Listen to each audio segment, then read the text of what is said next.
So, hey everyone, today we are talking with Jonathan from Academy of Cybersecurity. So let's start with Jonathan telling us in a minute, you're on the spot, what's the elevator pitch? What is Academy of Cybersecurity and what are you looking for? Indeed. So my name is Jonathan Slater. I'm the founder here at the Academy of Cybersecurity. We're a founding team of myself and 3 co-founders. We're moving towards a 140k SEIS round later this year. I suppose the problem we're trying to solve, not everybody has the opportunity to go to university. Your background in life affects the opportunities you have. So alongside this, we have skills shortages which come around emerging technology. So the gains we're making in tech, they're not being realized because we don't have the skills in the labour market. So the solution we want to bring is to plug these gaps and repurpose the workforce as we move further into the digital age. So we provide career-changing education with no upfront costs, where the learners can get, and they can learn from anywhere via online, live tuition, and receive one-to-one mentoring support whenever they need it. So we're looking to change the status quo.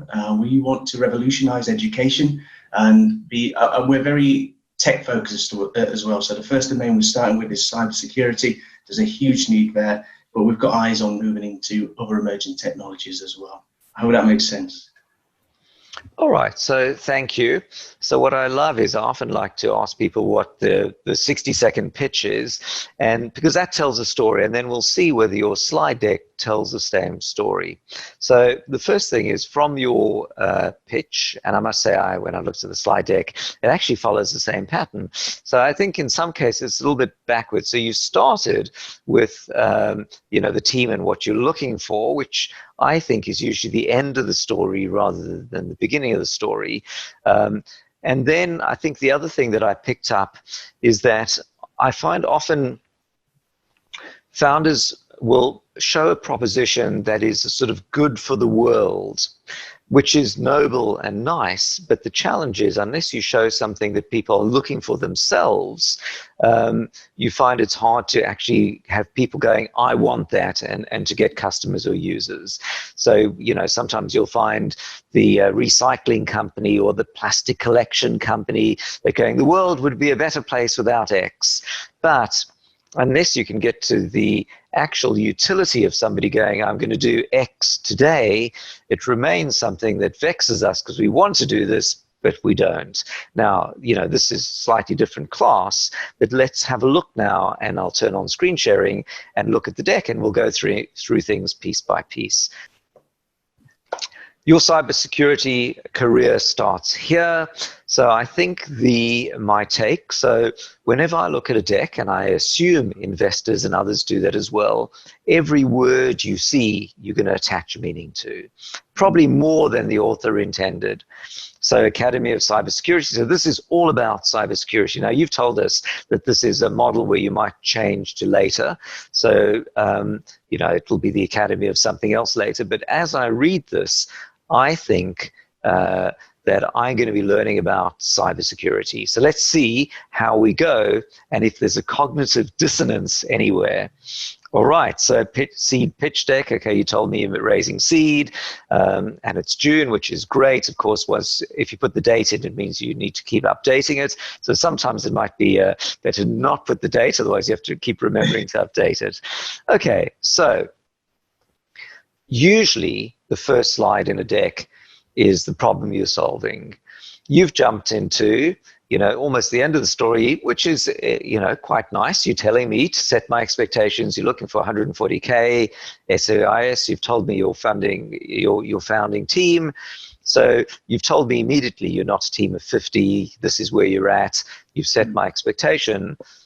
I would probably put this at the end of the deck because I think that is the clincher to go, oh, I love what you're doing. Now I'm in. Okay. The profitable in year one is a really interesting thing because investors are looking for a company that isn't an endless sink of money. So profitability is good. The problem, if you're profitable in year one, it might also lead the investor to go, well, you never need to raise money again. So, investors have a few bad outcomes from an investment. Of course, one is the company goes bankrupt and they lose everything. Two, the company becomes mildly profitable and never needs to raise again, in which case, amazing, you've got you're making money, you're paying yourself a salary, but the investor isn't getting a return on investment. So the investor gets a return on investment when either you have a next funding round at several times the valuation and they sell shares potentially, or the company has an exit as acquired, which you get to later on. So we'll hold on the profitable, because of course the other thing with startups is they usually want to expand faster than revenue, which is why you're raising money. So it may turn out ultimately that you choose not to be profitable, although it's potentially a win that you say you could be. Okay, so next thing, the people problem. So now,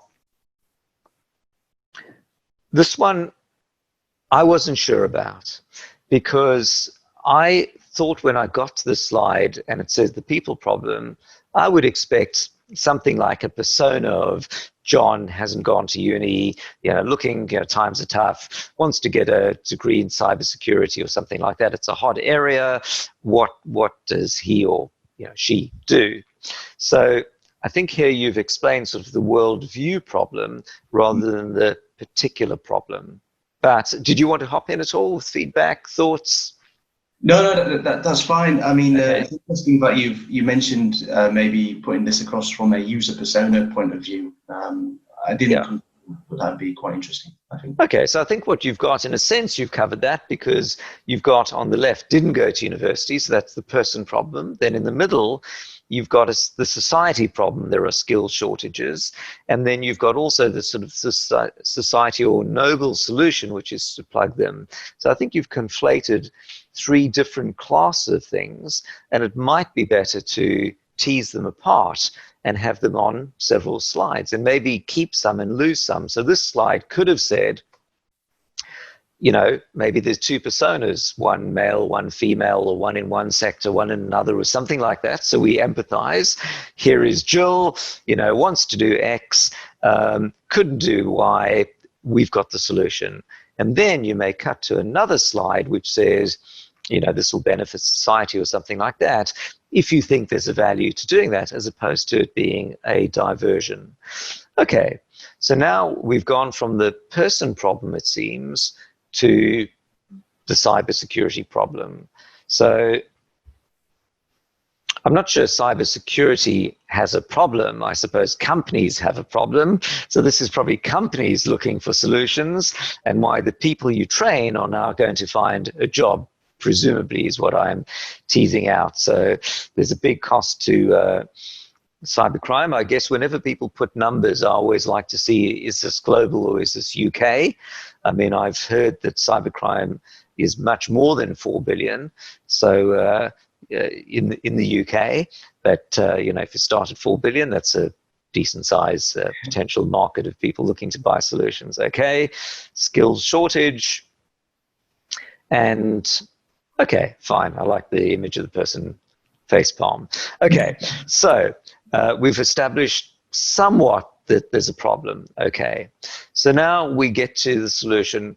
I think you've got white and black slides. I don't know if that's like a white hat and black hat subconsciously coming through. I think the slides aren't sort of engaging me emotionally because the sort of stylized graphics and the black and white imagery. So there are quite a few words, and I think maybe with some images of people or a company or something, we could tease out a lot more drama here, that this is a solution for people, and for companies there's a huge problem and they will pay for people to come and do it, and if they were to be trained, there's a win and you're going to have the solution. Okay, so career changing education. Okay, I don't think that grabs particularly. Make it scalable. So that's your problem, not the user or the customer's problem, I suppose.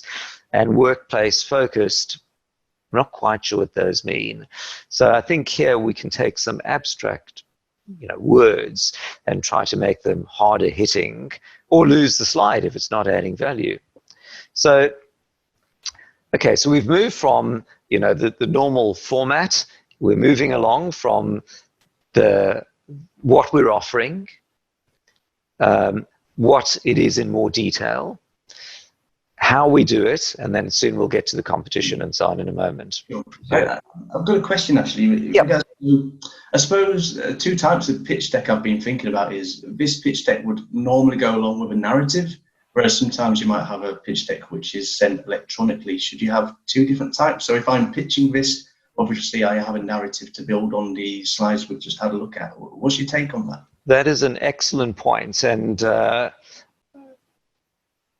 I think there might even be a third variant, by the way. So what I usually propose is a pitch deck that is standalone, that doesn't need the narrative. You can still use it as the background for the narrative, but I would probably skip the one that is just designed for the narrative background. And the reason is that at the end of it, the investor will say, can you send me the pitch deck? If you send them the same thing that you've used, there will be the cognitive connection. If you've used one that just have pictures of people climbing mountains and everything's in the verbal thing, then the thing you send them is going to be so different they won't recognize it. So I have heard that people say that, but for me, I propose two versions of the deck. One of them, they're both identical slides, but one's got a few more. And the few more is essentially the business proposal, the business plan, the numbers, the amount you're raising, the valuation. And the simpler deck is that minus it. So the one is the product deck, which is all about the idea, the team, the goals, how you're going to change the world. And this you can share widely with people without being embarrassed that the valuation you put is going to change, or people are going to see your numbers, and in 3 years later, someone's going to download the deck off the internet and go, you've said you're going to be doing N million a year in revenue and you're nowhere off that. So you want the first version of the deck to be something that you can actually share. If somebody asks you, you can just send it to them quite happily. And the second version is the one that you'll then only give to an interested investor, after you've met them, or maybe use it in a meeting that's got the business pieces to it. Yeah. So yes, for me, this would then do double duty, as you can email to the investor, and when you meet, you can then go through that. Because in fact, that may be on their computer that they've got it up on screen and they're looking at it. So yeah, okay. Cool. So getting back to this, so now we've got income share arrangements. So of course, there's a well-known in the UK tax initiative called ISA.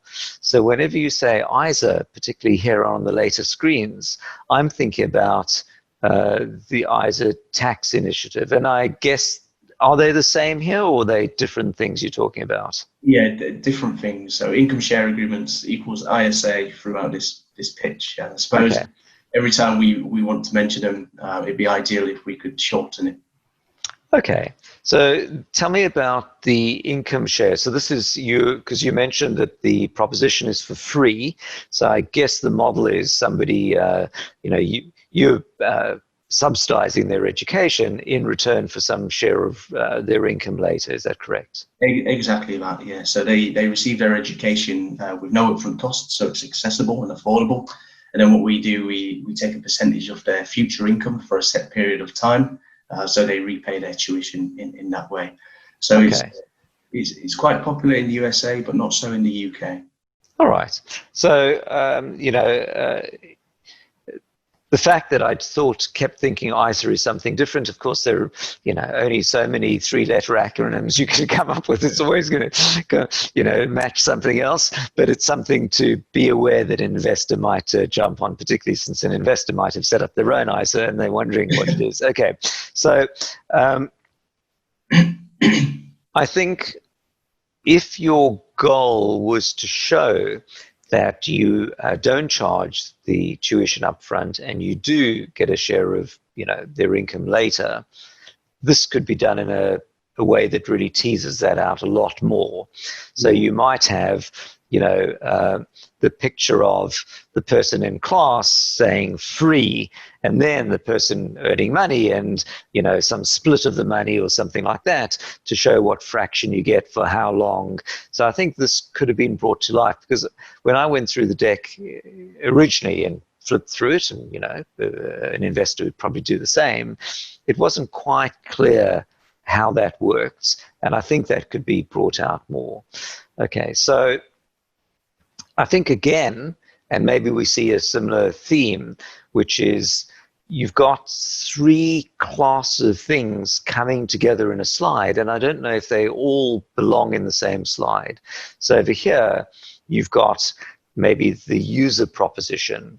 In the middle, you've got sort of your proposition, and on the right, you've got the industry, how are you going to help the world?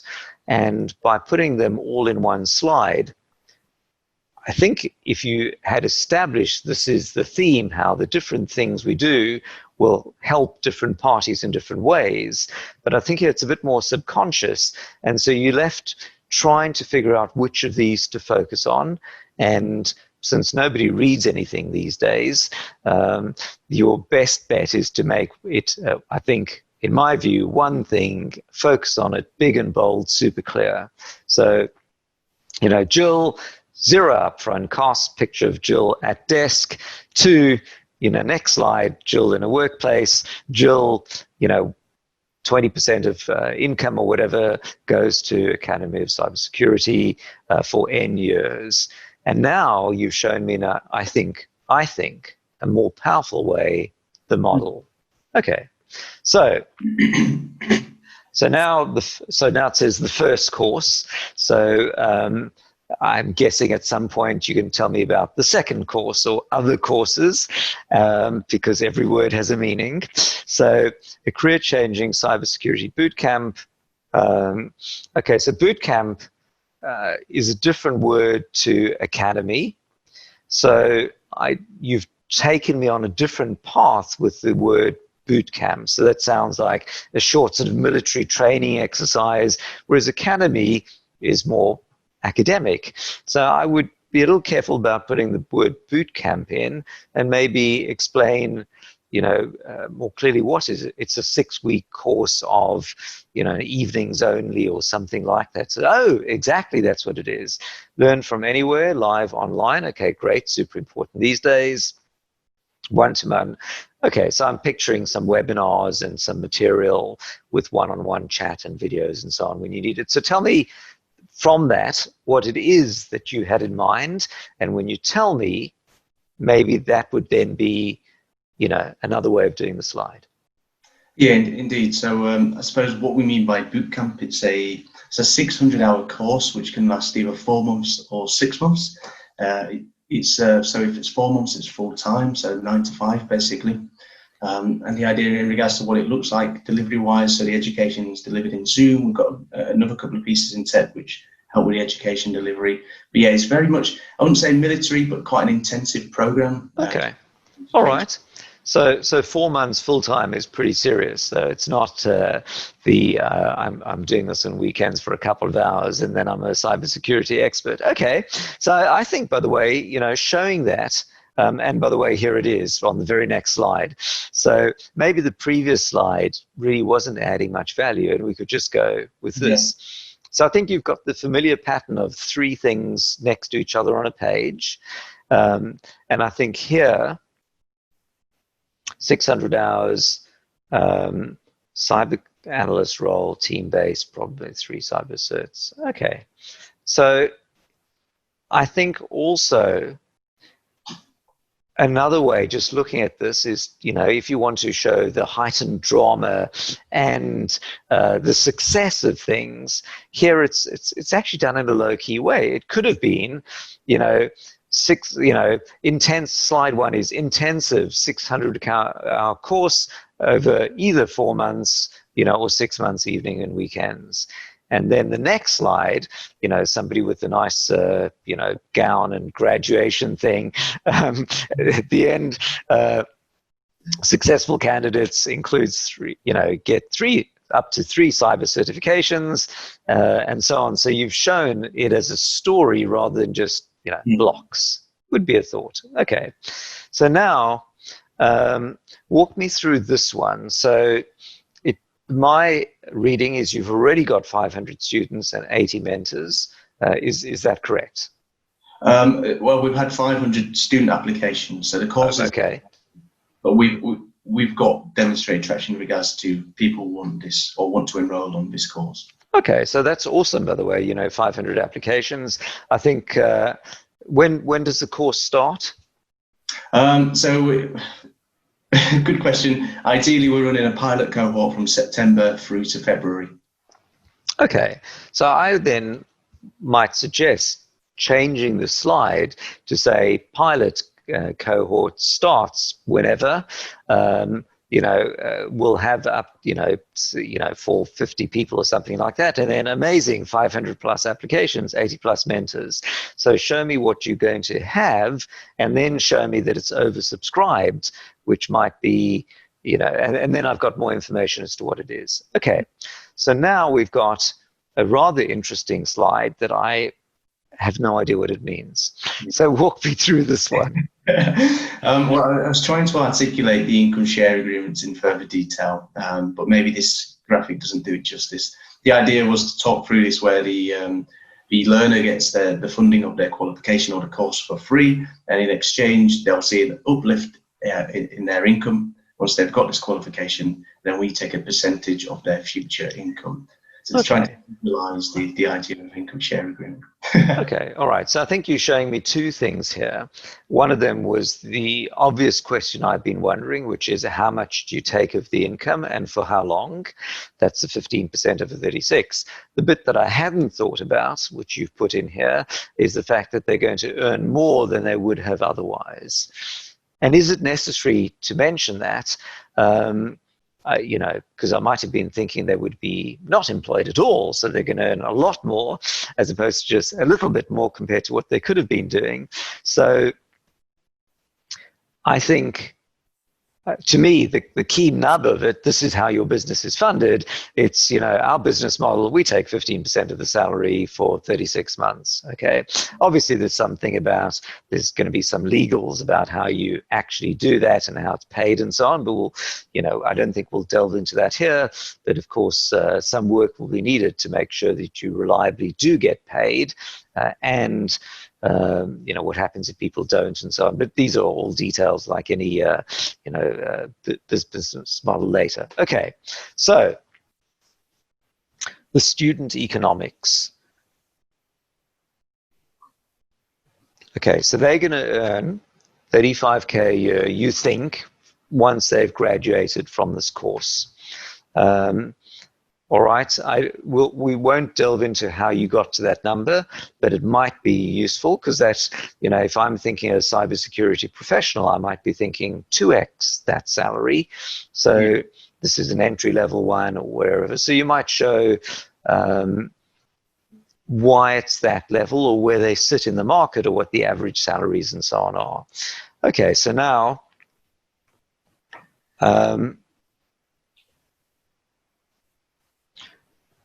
okay, so I think you've got the familiar 3 things per page, but I think here they're confusing because the one on the left is per year, the one in the middle is over 3 years. So when I read this, my first thing is the person's earning 35K a year and paying you 15 grand out of the 35K, but no, they're paying you 15 grand over 36 months, not over 1 year. So I would keep an apple for apple here to show that they're actually only paying you 5 grand a year, which makes it look quite reasonable as opposed to 15. Okay, so now we've got £27,000, 2 times cap. Okay. Okay, so I think the question then is, does that deserve a third bubble, or is that a sort of nuance on, it's a feature, they'll never pay more. So anyway, I think over here you've got the gist of which is apples versus apples. Okay, cool. So now, how the lenders release the cash flow? Yeah, I think this slide is slightly confusing. So we're trying to articulate that. So we've got a partnership with a company called StepX. So they're FCA regulated and approved, as it says here. They facilitate income share agreements. So they look after income verification and payment collection on our behalf. Now, they're peer-to-peer. So on one side, StepX work with lenders, so family offices, investors, etc., and they invest in the students, so they front the tuition fee. We've got a risk share, which is 50-50. So we receive 50% of the tuition fee up front, and then they receive 50% of the income share agreement over 36 months. Okay. All right. So it's a bit complicated. I think the arrows here, plus your logo, there are many things going in different directions. So I think this one may be necessary to explain the model. I don't know if StepX has to be part of it or not, but I think in the interest of time we won't go through this now, but I'm wondering if there's a more elegant way of showing the economics and who claims what. So there are lots of numbers here, and as I say, people generally don't read, and if you can do one theme per page, it's great, but maybe there's no better way of doing this. Okay, so the first one was how lenders release. So this is how students, right? They're the lenders. So you might just say how the students, and then benefits to the student. Total repayments, 50%. I think this isn't the benefit to the student. I think this is the way they pay. The benefit of the student is they're getting a paying job, right? So yeah. So I mean, the student, there's no upfront costs for the students. Yeah. The lenders who pay for their tuition, and in return, the lenders receive a share of their future income, and it allows us to release the cash flow from the income share agreements earlier. But it's just finding a succinct way to be able to articulate this. So another way could have been that this story starts a bit earlier on the left, which is actually you've got your course and the student is doing it for free. This is the benefit to the student: free tuition, do course, get job, repay money. And now you've got me that the repayment part, which is the less sexy part as far as the student is concerned, is a small part of the page on the one side, and the benefits they see are all the pieces between free tuition, get job, earn revenue, and you of course have to give some back again afterwards, right? So you've shown this as a net negative as opposed to a net positive. Okay. All right, so now we get to the team. So there are 4 of you. It looks great. These are obviously your backgrounds. It's not clear whether in super early stage companies, it's often not clear whether the logos show that that's where the person's currently being employed, or whether they were in the past. So are the team all full-time now, or are they part-time? Tell me a bit more over there. Yeah, so still part-time. The team was formed maybe 8 months ago. We've been working evenings, weekends, but we're ready to go full-time, hence the need to raise. Okay. All right. So by the way, that's quite common, and I think that's always something that until the company's funded, there's this mildly awkward bit with investors, which is, are they investing in 4 people, in an office? It's run like a military operation, fully focused on it, or is actually everyone part-time, they're noodling over this, and when you've got money, then you'll jump. And clearly at the beginning of each startup, there's always a catch-22. Do I leave my day job? And you can often, if you can fund yourself for a while, then that's great. But if you can't, then of course you have to wait for the company to get investment. And there's the catch-22. Okay, so investors will presumably ask, and then the question is how upfront you are about it. Does it say, all part-time and, ready to commit immediately after investment, or do you leave that for the investor to ask? I don't know the answer.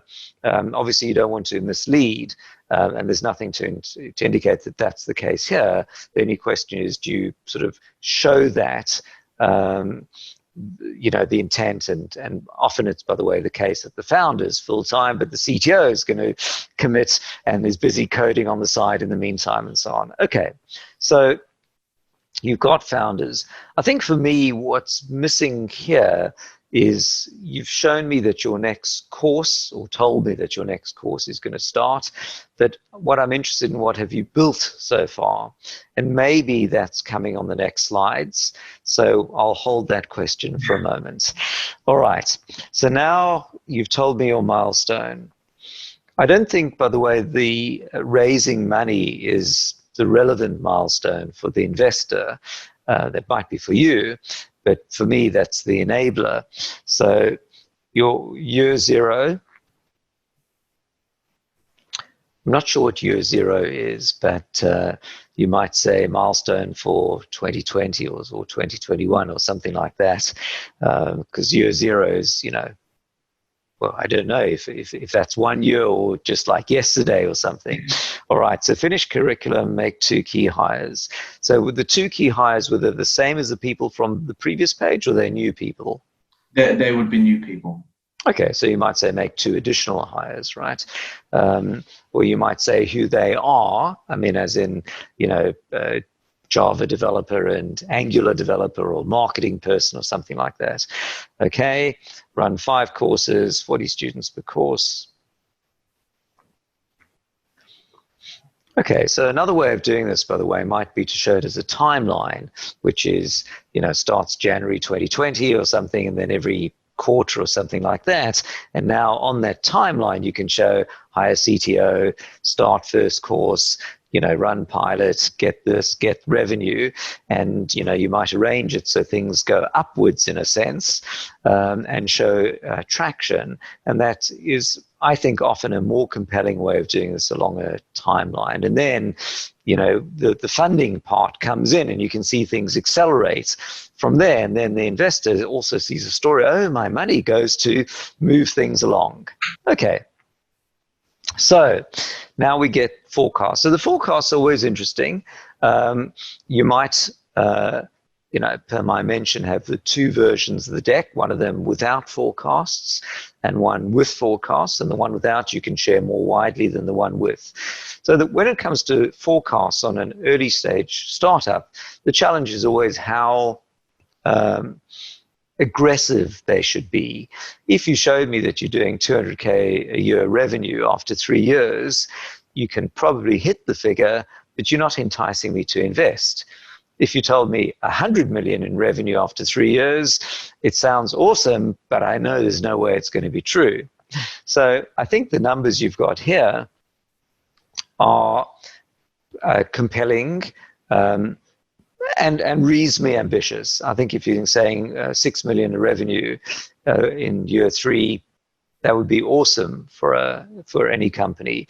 I would probably, by the way, just move the pound symbol next to the number. There's no reason it needs to be on the side. The numbers are also quite specific, which means you've thought it through, or you've just made it a bit too specific. All right, so students trained at the end of year 1. Okay, so 5x, your revenue is rising slightly faster than the number of students trained, but I guess since your revenue is repaid over 2 or 3 years, and you're going to see a lag between training and revenue, and I don't know if that's shown here, but were I the investor, I would definitely delve into that.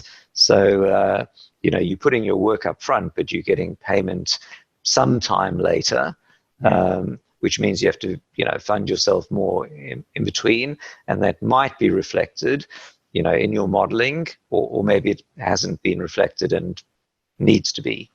All right, so upfront fees received. Okay, so the upfront fees is because StepX is giving you the prepayment, so that's helping you with your funding. Is that right? That's correct, yeah. Okay, all right, cool. And okay, then you've got the lifetime value. Again, I'd put the pound symbol in there, otherwise you've got, putting the pound symbol next to the numbers makes it clear what's a number and what's an amount of money. All right, so you're making quite a lot of money quite quickly. And then the question, of course, is, coming back to the beginning of our conversation, will you ever want to raise again? How do I get a return on my investment? Now, it seems quite perverse that for you, success is actually never needing to raise again. I have their own challenge in my business. If it's profitable, I don't need to raise again. But actually, that makes me perhaps less investable, at least for VCs, because they want to see a return of investment, not that they're funding a business. Great, it's awesome, Jonathan. It's love the revenue. When do I get to see my money back? No, you don't. Only on an exit. Okay, so you might, if you're truly making this amount of revenue, then I would expect that you now are scaling massively to offer other academies or do it in other countries, which almost certainly you're going to show me on the next page. So let's see if we get there on the next page or the page after that. So where could this go? Very nice. Question is, a lot of advice out there says, raise an amount where you don't have to raise again. Which is interesting advice, but I see it quite a lot. Right. So now comes, the raising is a gamification of a set of experiences. So for you want to, success for you is that you've got a vibrant business that has a wonderful team, you're on a mission to change the world, you're making sufficient revenue, you can grow the business, everyone's paid a salary, you're delighted in times of unemployment and so on that people, you can provide them with a livelihood and a fun thing to do. So that's what, as a founder, you want. As a VCs, their investments obey a power law return. So they make most of their money as a fund from the 1 in 10 companies that becomes a unicorn. And then 3 in 10, they make a modest return, and several in 10, they lose their money or make 1x return or something. So oddly, for an investor, they want some percent of their companies to become unicorns, and they know the rest will go nowhere. But that's the opposite of what you want. If you were to tell your partner, honey, there's a 1% chance we'll become a unicorn and a 99% chance we'll go bust, what do you reckon? She's going to go, dude, get a day job. Whereas if you go, listen, there's a 50% chance this becomes, a modest success, and I can exit the business and sell for a few £1 million. What do you think? She might go, that's awesome, go for it. We'll skip some holidays for a couple of years while, we reduce our costs. We know you're not going to pay yourself much as the founder initially, but, it's fun. You change the world and maybe there's a nice payoff. So, but for an investor, we tell them, we'll have a steady state business. That's not going to interest. So the gamification for the investor is to show them that your business is going to grow and most likely that you're going to want to raise more. But I think if you show that you have to raise more because it's a drain of all their money before you have any revenue, then that's very risky and dangerous. And UK investors are somewhat risk averse. In the US, they might go, yeah, whatever you need, we're going to own the world. This is awesome. In the UK, it's going to be, dude, you're just going to use and lose all my money. So I think the ideal perhaps here is to show how this academy becomes revenue generating, but you're then going to raise and scale to do this in several countries and in several other academies, which may then require more capital to fuel the model faster. So you may raise again, but you might show that this becomes the expansion plan. This one is now cash flow positive. You raise a bigger pot at a bigger valuation. So now you're showing a much more ambitious growth plan. Of course, you totally don't know what it is at the moment. You never want to mislead your investors. So, but if it does take off, then you may well go that route. And if it doesn't, well, then you're just going to be more modest until you get to that point. Okay. All right. So The Y Combinator is an intriguing thing. Of course, in a sense, whenever you say with the Uber of X, I've never seen the Y Combinator of X, but that's quite interesting. Okay, so these are developing courses. Again, you've got the three-thing theme covering different things. So the first one is international, the next one's more courses, and the next one is kind of where you are, the society benefit. And again, by putting it in three equal things, I think you've lost some of the drama. You know, the first one could be where you have got a map, but then the next one is, you know, maybe a graphic of lots of different courses, and one of them is colored in and the others are not. So I see in a moment the opportunity. And then the last one, maybe that isn't there, but that's the strap line at the bottom, the YC of tech talent production or something like that. Okay, so the exit slide is really interesting. I'm never sure whether an exit slide is good or not. I think in this case it works. Sometimes founders, you know, I think your goal is always to grow a vibrant business, and if you show early on that you have an exit thought in mind, then I think that might indicate that you want to play on hype, get a valuation, and flip. But if the hype isn't matched by the facts, or you can't get an offer in time, then things collapse and you have to have a steady state business. So my thought is always focus on a growing business, and you know, if/when an exit opportunity arises, awesome.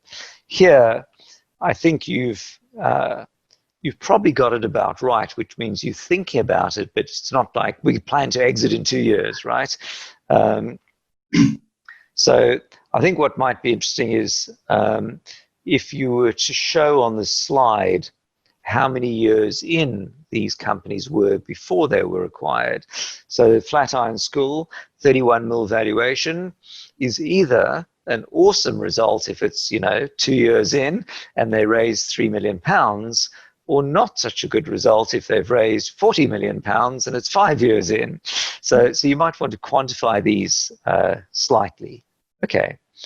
All right. So obviously with Lambda, you said it's incorporated in 2017. So clearly they couldn't have been going for that long. And that's a really great, you know, almost unicorn exit. So, but this is exit potential, so they haven't exited yet. So that's a valuation that came from their last round or something. Okay. All right. So maybe this one doesn't belong on the slide here because these have exited and this one hasn't exited, but you picked a valuation. So you're mixing two different things, which is always a bit tricky. Okay. So now we come to the last part of the story. So I would have put the team and the ask at the end. In your case, the team may be fine where it is, but I think we've got to the ask. I think there are too many words here. So IP generated.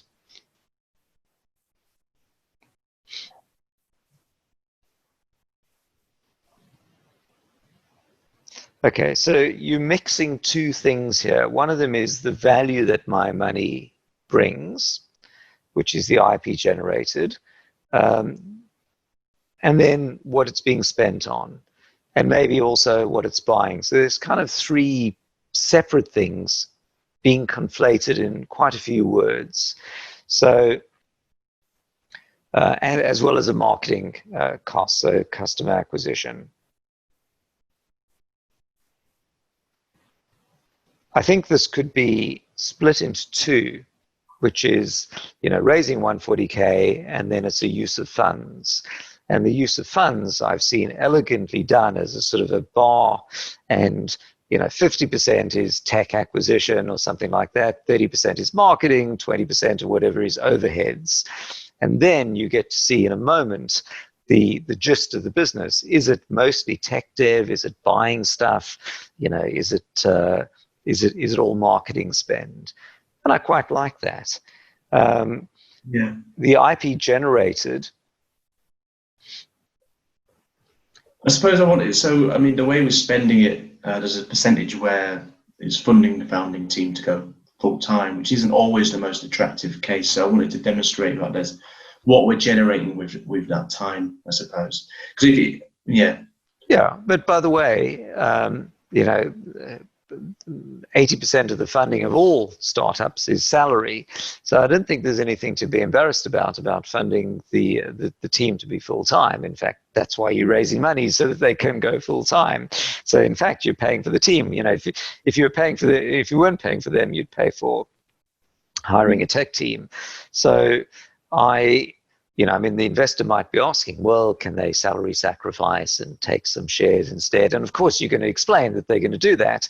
You might show the salaries of the founding team so that, you know, they're not going to be paid 100K each a year, which is clearly not the case because you're raising 140K, so they can't be.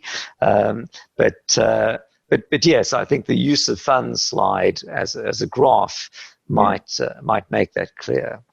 And then you may have the next slide, or you may not need it, which is, you know, what are we buying from this? Which is, you know, create IP, create courses, run first courses, and so on. Okay, so I can see from the bar we've got one more slide. All right, so I think the last slide is always either the ask or the contact us. So I think this is quite nice. Your cybersecurity career starts here.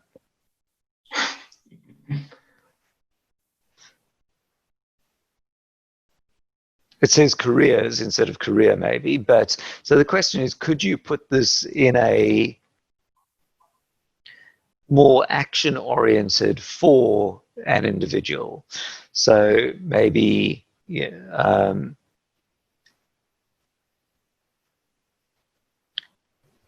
know, telling the person, you know, get your cybersecurity career. So there are two things actually happening here. One of them is that it's for the actual cybersecurity academy course and for a individual student, and secondly for you as a general business. And now which of these, you know, because you've kind of raised on this is the first of many, but now you're taking me to a strap line that is going to either tell me that it's that, or it's going back to the beginning one. Interesting.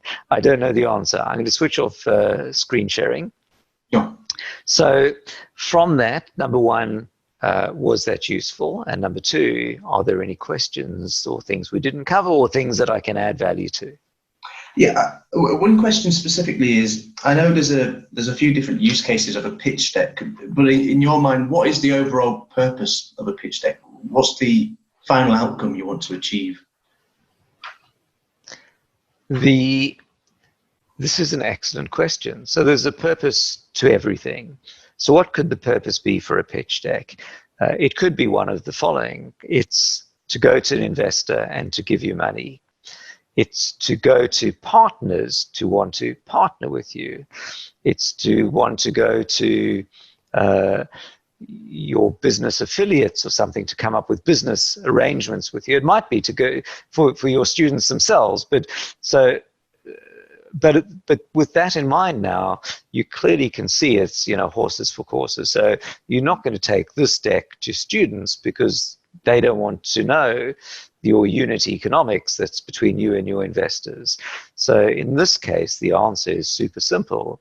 You want some investors to write you a check for £140,000, and this is the only purpose of this deck. There may be other decks for other things, but success for this deck,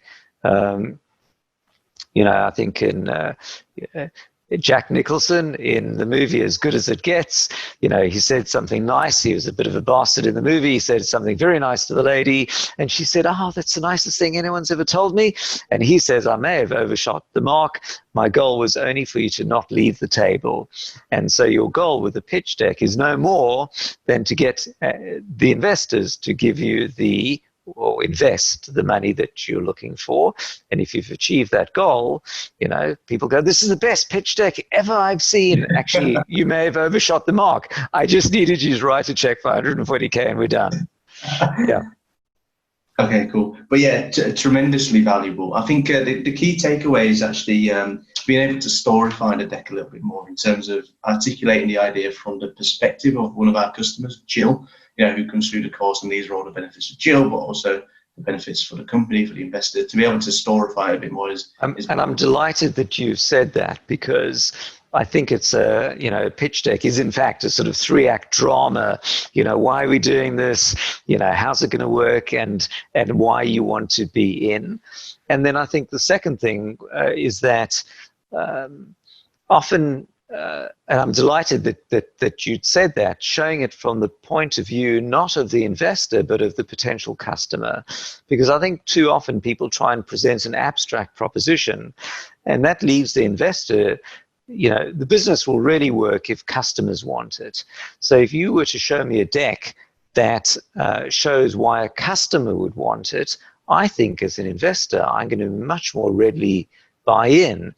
If your deck tells me, and yours is not related, but if it tells me all about blockchain technology and Bitcoin, and I'm looking at going, whatever. But if you show me why millions of users are going to want this shaver or this gizmo, then I want in because they want in, right? So you're going to show me why Jill wants in. It's going to change her career. There's a huge demand for this. And if I, as the investor, give you some money, I will get a return on my investment later. And if there's a feel-good factor and so on as well, of course, fantastic. In regards to so some of the slides you discussed, you said maybe that can go on 2 or 3 different slides. So the idea of an uncluttered singular slide is better than putting 3 ideas onto one. Is there a limit in regards to how many slides you should have in your deck? Because I think we're at 19 or 20. You're at 20 slides. So I think 20 to 25 slides is probably about right. So you're right if you serialize. But the problem is if people are packing 3 things into one page, and by the way, you're not, overpacking, but I think you could get more drama by unpacking. But sometimes people do exactly that. They go, well, I've got like 60 slides of stuff, so I'm putting 3 things on a page. But all you're doing is you're getting fewer slides, but just you're preventing me focus on one thing at a time. You're much better that I've got one thing that I'm focused on, and then you take me through the, almost like comic strips. The story unfolds from that. Okay, cool. Very, very useful time.